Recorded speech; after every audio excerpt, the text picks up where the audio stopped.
이번 과에서 언급이 되고 있는 문법들은 사실 회화라는 게 문법을 어느 정도 알고 있는 상태에서 좀 그것들을 따지고 얘기하면서 그거구나 이렇게 얘기를 하면서 회화를 하면 좋은데, 처음 회화 때부터 고급 문법이 나오질 않나.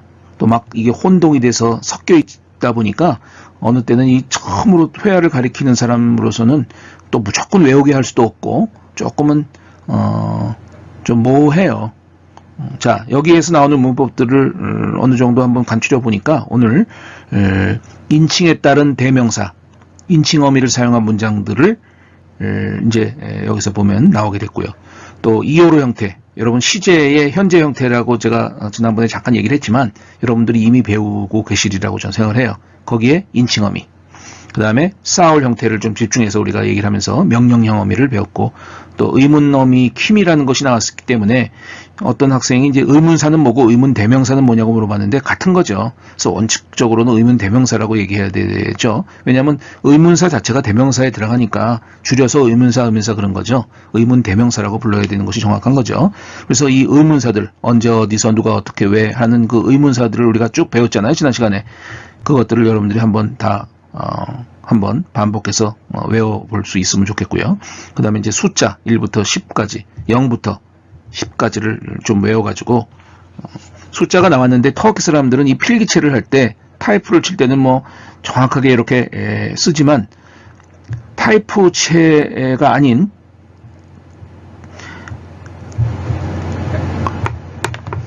핸드라이팅을 쓰는 터키인들의 100이면 100, 1000이면 1000, 모든 터키 사람들의 필기체를 1부터 10까지 제가 쓰겠습니다. 저도 어느덧 이렇게 써요. 자, 이게 1이에요. 이게 1이에요. 터키 사람들의 필기체는 이게 1이에요. 2는 이렇게 써요. 2같이 그래도 보이죠? 3, 3도 3같이 보여요. 빨리 쓸 때는 이렇게 쓴다는 거지. 4가 진짜 과간이에요. 4가. 누가 이걸 4라고 보겠어, 한국 사람이. 이게 4야. 이게 4라니까. 나도 근데 이렇게 써 지금. 그래가지고 한국에서 이게 무슨 숫자냐고 한국인들이 나한테, 우리나라 사람들이 물어봐가지고 나도 아이고 내가 여기선 이렇게 쓰면 안 되지라고 생각해가지고 이렇게 어느 때는 이제 이렇게 쓰지, 4를 우리나라 사람들은. 근데 이 사람들은 이게 4라니까요. 빨리 쓴 사람들은 누가 이걸 4로 보겠어. 근데 터키 사람들의 대부분의 핸드라이팅이 이게 4라니까 어떡할래요. 이걸 익혀야지. 5는 이제 비슷하다고 보고, 6 굴려, 말어 계란말이, 김말이처럼 말어. 7은 아마 많이 보셨을 거예요. 100%다 이렇게 써요. 우리나라처럼 이렇게 쓴다든지 이렇게 쓴 사람 없어. 이거는 한국 사람이나 이렇게 쓰지. 100%다 이렇게. 7, 8. 보통 8은 그냥 동그라미 2개 이렇게 치지 휘어서 이렇게 많은 사람 난 못 봤어. 그냥 쉽게 이렇게 쓰더라고. 9도 6에 거꾸로 쓰니까 이렇게 말아요. 10은 조합이죠. 2를 이렇게 쓰다 보니까 이게 10이야. 11은 뭐야 그럼? 이게 11. 14. 이게 14야. 14. 74가 어렵나? 74. 자, 그래서 이번 문법에 나오는 그런 부분들, 문법 시간에 이미 배우고 있기 때문에 하시다가 영규석 교수가 하시나 누가 하시나 모르겠네. 혹시라도 물어보기가 부담스러우면 나보다 훨씬 그분들이 잘할 수 있지만 나도 전공은 물론 역사를 해가지고 역사를 전문으로 하는 사람이긴 하지만 워낙 터키어를 그동안 또 많이 가리키도 했고, 또 가리키다 보니까 이 가려운 부분이 어떤 부분인가를 알다 보니까 그 요령을 나름대로 이제 터득을 하다 보니까 어쩌면은 정통적으로 막 언어학을 전공하고 문법을 전공한 사람들보다도 더 요령 있게 가리킬 수가 있어요. 그러니까 혹시라도 가려운 부분이 있으면 이메일을 살짝 물어보시면 제가 답을 해드리도록 하겠습니다. 물론 이메일에 이렇게 쓸 때는 좀 질문이라고 좀 이렇게 띄어가지고 눈에 확 띄게 해야지, 그 사이에 묻어 있으면 내가 질문 찾기도 힘들어요. 노안이 찾아와서 잘 글도 안 보이고 찾기도 힘들어요. 그러니까 질문이면 질문이라고 크게 이렇게 좀 표시를 해서 눈에 확 띄어서 발견하지 못해가지고 제가 답을 못 드렸더니 학생 중에서 한두 명인가는 답을 왜 안 주셨냐고 그렇게 또 메일을 재찬 메일을 보낸 경우가 있어가지고 제가 다시 한번 찾아가지고 보니까 저 안에 숨어 있는 거야, 질문이. 그래서 좀 질문을 쉽게 듣기를 원하는 사람들은 쉽게 써야지 쉽게 받아보는 거예요.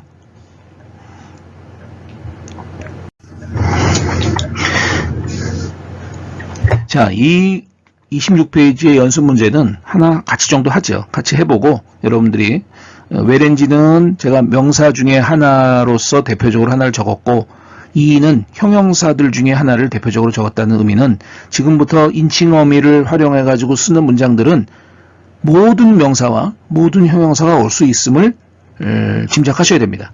여기는 지금 where인지라는 학생이라는 말만 좀 써가지고 연습을 하는데 자, 벤, 센, 오, 나, 너, 그, 또 bis, sis, 오늘 인칭 대명사라고 부르죠. 이 부분을 이거는 이제 일단 써보자고요. 그 다음에 여기에 이제 where인지를 쓰는 거지. 나는 학생 혹은 이, 좋은 이렇게 명사나 형용사가 와서 이 다음에 붙여서 where인지에 붙거나 이에 붙어가지고 이 자리에 오는 것을 인칭어미라고 하는 거죠. 인칭어미.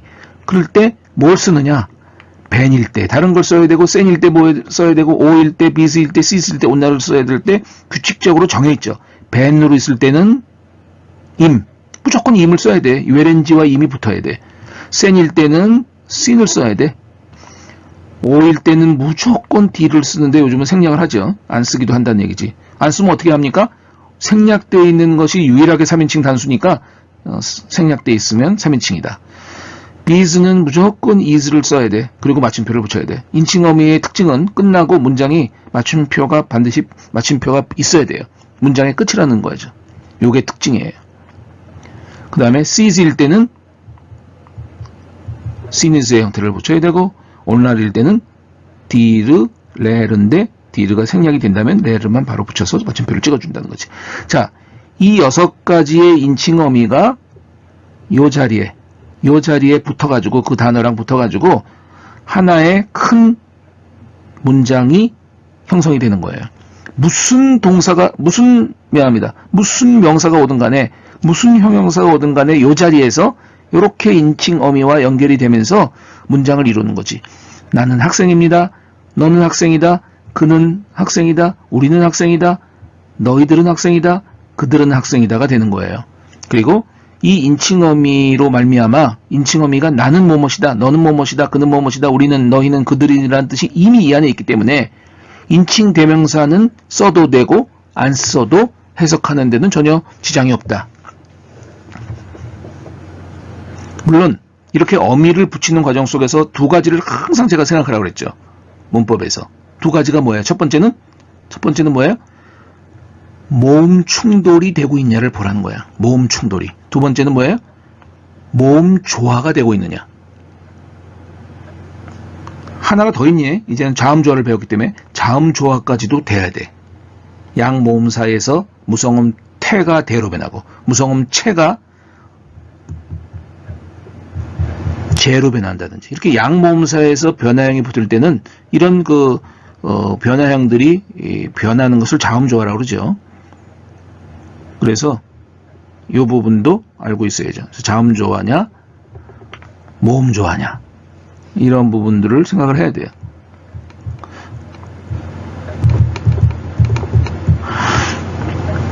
자, 그래서 1번을 여러분들이 어떠한 단어를 들이든 간에 나는 문법 시간도 예전에 꽤 많이 가르쳤을 때도 이런 것을 시험에 냈죠. 근데 이 회화 시간에는 이걸 어떻게 내겠어?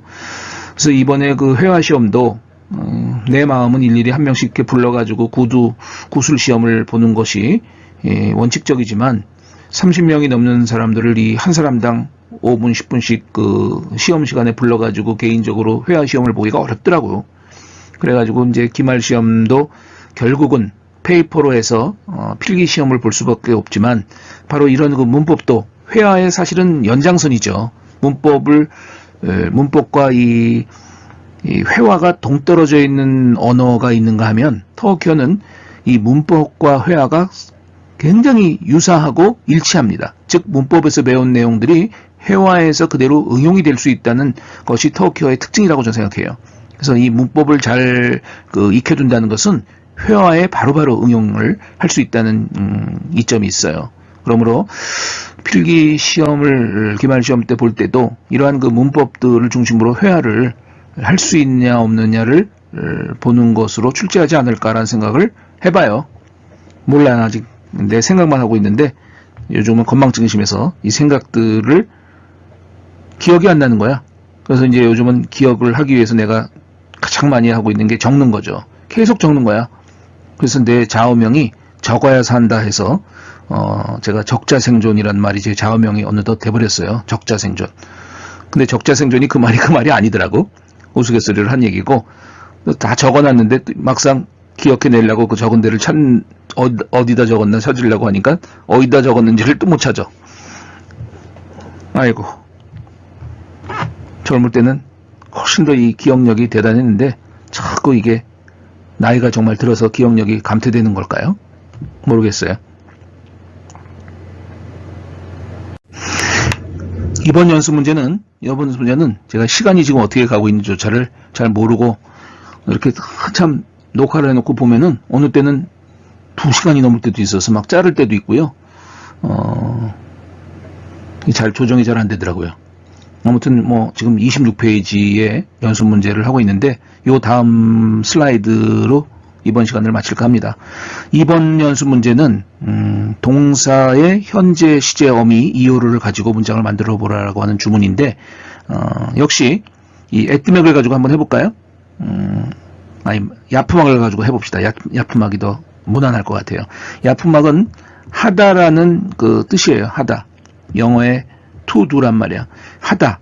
야프막도 일종의 뭐뭐 할지를 모르니까 공부하다 뭐뭐 하다라는 게 얼마든지 있을 수 있으니까 일종의 이것도 그냥 독립적으로 하다라는 뜻도 있을 수 있지만 앞에 어떤 것이 있어가지고 야프막을 같이 쓰면은 뭐뭐 하다라는 뜻으로 쓸 수가 있어. 아무튼 야프막을 가지고 지금 하는 거예요. 이요로 형태를 하려면 역시 1인칭, 2인칭, 3인칭 단수 1인칭, 2인칭, 3인칭 복수가 되는 거죠. 이렇게 틀을 만들어 버리고 자 모든 동사의 시제 변화는 막이나 맥을 띄고 어간으로부터 시작한다고 그랬죠. 그러니까 얍에서 이요를 엽니다. 이요를 넣는데 이 아의 형태와 모음조화가 이루어져야 되니까 의가 되고 이요로. 왜? 요거만 변하지 요거는 불변이에요. 그래서 의요로가 되는 거고 1인칭에 맞는 인칭어미를 붙이는 거예요. 인칭어미는 뭐다? 음이라 이거야. 왜? 요루가 불변이다 보니까요. 그 뒤에 오는 인칭어미는 4개 중에 하나일 수도 있지만 요루에 어울리는 것은 음밖에 없어요. 그러니까 요rum은요. 터키어가 끝까지 갈 때까지, 터키어가 끝날 때까지 요rum이야. 그러니까 크게 얘기하면 요rum인지 의요rum인지 또 이요rum인지 우요rum인지 요것만 변화가 될 뿐이지 유요rum인지 이 요rum은 똑같아. 여기만 변하는 거지. 그렇게 또 외우는 경우도 좋아요. 그렇게까지 외우면 요령이 생기는 거죠. 무조건 요rum이구나. 대신 의요rum인지 이요rum인지 우요rum인지 유요rum인지는 이 어간의 끝모음이 뭐냐에 따라서 변화가 되는구나. 그래서 자 만들었잖아요. 연음에서 읽어보면 야프요름 그러면 하다니까 나는 하고 있어 라고 해석해야 되죠. 그리고 반대로 여러분들이 머리로 나는 하고 있어를 하고 싶을 때 야프요름이라고 장문을 해야 되고 회화를 해야 되고 또 리스닝이 돼야 된다는 거죠. 2인칭 야프를 그대로 쓰면서 역시 의요루가 한번 위에가 결정이 되면 그 뒤는 거의 똑같다고 봐야죠. 그러니까 1인칭 한번 쓰기가 어려운 거지 2인칭, 3인칭까지 5개를 쓰는 것은 형태가 거의 같아. 그렇잖아요. 거의 같은 게 뭐야? 똑같다고 봐야지. 야프요르 끝이 2인칭일 때는 쓴이 형태니까 모음조화에 따라서 순. 그 다음에 야프요르 두루인데 생략을 해서 안 쓰니까 야프요르로 끝나. 써도 되고 안 써도 되지만 안 쓰는 경향이 많다고 그랬잖아요. 회화에선. 야프요르 하면 무슨 말로 여러분 해석할래요? 야프요르. 그는 철수 야프요르. 철수는 하고 있어요.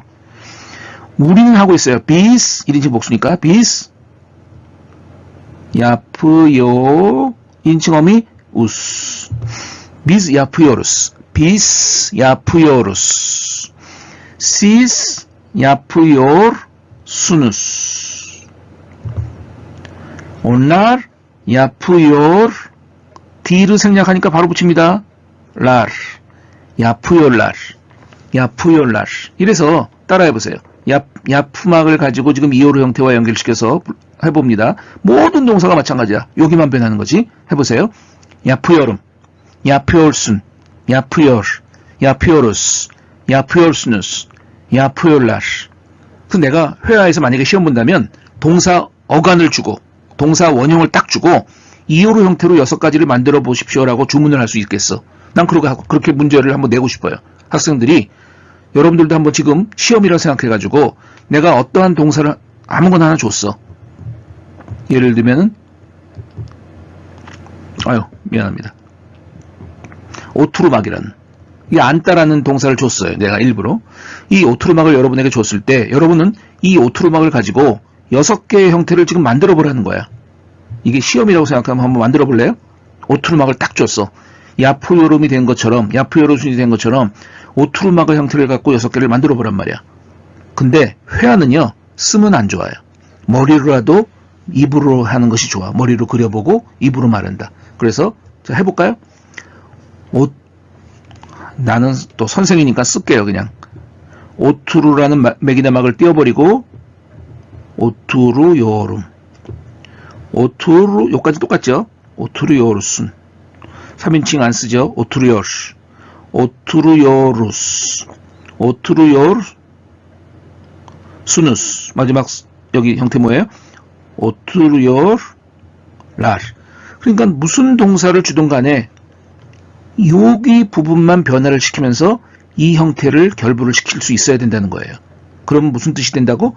그 뜻, 뭐뭐뭐 하고 있습니다. 내가, 너가, 그가, 우리가, 너희가, 그들이. 이 애뜨맥은 여러분들이 한번 해보세요. 단, 함정이 있을 수 있어. 그 에릭핵이라는 거 했을 때 여러분 다 틀렸어요. 이 34명 중에 33명이 다 틀렸어. 그 한 명은 재수강을 하는 학생이어서 알고 있더라고. 그래서 이 캑의 크가 양모음사에서 유무샷교로 바뀌면서 에르케임으로 나는 남자입니다라는 형태로 쓴 사람이 딱 한 명 있어.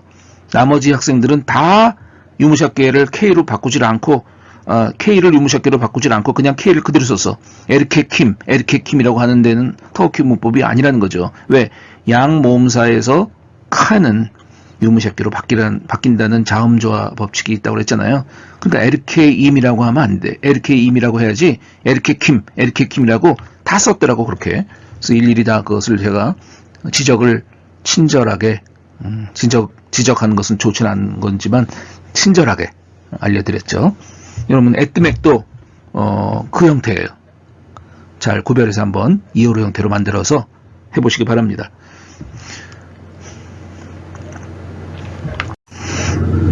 자, 이번에는 명령 형태 깃뜨맥을 준 거죠. 이걸 갖고 명령을 만들어 보라는 얘기인데, 자 1인칭, 2인칭, 3인칭 명령 단수, 1인칭, 2인칭, 3인칭 명령 복수가 있어. 그쵸? 이런 형태로 이제 자꾸 박스를 만드는 거야. 눈에 띄게. 나는 머리에 이 박스가 새겨져 있는 것 같아. 새겨져 있는 것 같아. 그냥 그려져, 박스가 저절로. 왜? 저는 박스킴 선생이니까. 썰렁한 농담까지 다 하네. 자, 1인칭 명령 안 써. 그쵸? 단수 명령. 2인칭 단수 명령 어간만 쓴다고 그랬죠? 깃. 그거 너무 강하게 하면 꺼져가 되니까 좀 조심해서. 깃. 3인칭 명령이 뭐라고요? 철수랑 내가 얘기하는데 영이 보고 가라고 하는. 야 철수야, 영이 가라 그래. 깃신. 이게 3인칭 명령이에요. 나랑 철수랑 대화하는데 가는 사람은 영이야. 여기 없는, 우리 사이에 없는 영이가 가는 거기 때문에 이거를 3인칭 명령이라고 우리가 생각을 하는 거예요. 깃신. 영이 깃신. 제가 요거는 그냥 여러분들이 구별하기 쉽게끔 해서 실질적으로 이거는 쓰면 안 돼요. 그냥 구별하기 위해서, 여러분들을 위해서 제가 쓰는 거지, 실질적으로 쓰지 않고 바로 붙여서 써야 돼요. 자, 깃맥의 우리 형태의 명령형이 뭐라고요? Let us로 쓰자고요. Let us go. Let's go. 그럴 때는 어떻게 하라고요? 어간에다가 엘림을 써야 돼요, 알림을 써야 돼요? 엘림을 써야지 모음 조화에 따라서. 자, 붙여야 돼. 양모음사에서 무성음 태가 뭐로 변해야 된다? 이 상황에서 대로 변해야 되니까 쓰면은 기댈림 갑시다가 돼버리는 거야. 그 유명한 렛츠고의 가장 터키어의 무난한 형태가 이거 아니야? 기댈림 갑시다. 얼마나 잘 쓰는 회화겠어. 2인칭 명령. 나는 혼자 명령하는데 그 내 명령을 받는 사람이 수십 명이야. 이걸 복수 명령이라고 그러잖아요. 그럴 때는 기뜨맥이라는 어간에 인이라는 형태를 쓰라고 그랬죠. 무조건. 그럼 이게 복수 명령이야. 자, 쓰면은 맞아요? 모음 조화를 이렇게 어미를 붙이는 과정 속에서 항상 생각하라는 것 중에 하나가 또 걸렸네. 양모음사에서 또 태가 대로 바뀌어서 써야 되고 읽어야 되고. 그래서 정확하게 쓰면 기딘이 돼야지 정확한 거야. 기딘. 류트펜, please를 쓰라고 했죠. 기딘 류트펜. 가세요. please. 류트펜. 가세요. 기딘. 기딘. 마지막으로 철수야. 쟤네들 말이야. 가라 그래. 이제 그만 가라 그래. 기다리지 말고. 뭐 이런 얘기를 쓸 때 git sinnes 3인칭 명령. 이건 여러분들이 아까 했는데 빨리 해볼까요? 말로 해볼게요. 1인칭 없어. 2인칭 말로 이게 되겠어. 써야지. 2인칭 사울 너 건강해라. 고마워라는 뜻으로 쓰고 있다 그랬죠. 사울순 사울순 사울랄름 건강합시다 우리. 사울랄름 건강하십시오. 선생님 건강하십시오. 사올룬 철수야 쟤네들 말이야 늘 건강하라고 그래라. 사올순날 뭐가 오든지 간에 상관없어. 명령형을 다 만들 수가 있는 거예요. 못 만들 동사 없어요. 오늘 마지막 강의인데 27페이지의 4번 이 의문대명사가 무엇이든 간에 그 의문대명사와 인칭 어미가 연결이 돼가지고 문장을 만들어 보라고 하는 건데 이 얘기는 이제 킴이라고 하는 걸 갖고 1인칭일 때는 1인칭 어미가 뭐예요? 킴임이잖아요. 그러면 사실은 뭐가 생략이 되는 거예요? 인칭 대명사 벤 킴임 이런 식으로 문장이 만들어지는 건데 벤 킴임 무슨 뜻이에요? 나는 누구지? 그러면 센을 썼을 때는 이런 그 순서로 쓰자는 거예요. 센 킴센 의문사가 되는 의문문이 되는 거죠. 오 생략이 가능하죠. 킴 끝 비스 킴이스 시스 킴스니스 온날 킴래쉬 이런 식으로 모든 의문사가 이렇게 인칭어미랑 결부가 돼가지고 문장이 만들어지는 거죠. 6개의 문장 외에는 이 세상에 문장이 없어요. 나냐, 너냐, 그냐, 우리냐, 너희냐, 그들이냐 외에는 이 세상에 어떠한 문장이 존재하겠어요. 단 3인칭일 경우는 사람이 아니라 사물일 수 있죠. 무생물일 수 있다는 거죠. 그런 것은 여러분들이 구별을 해서 의역을 할 수 있어야죠. 네, 오늘 여기까지 했는데 빠르게 하다 보니까 뭔가를 좀 빠뜨릴 수도 있는데 여러분들이 질문을 통해서 보충할 수 있었으면 좋겠습니다. 수고하셨습니다.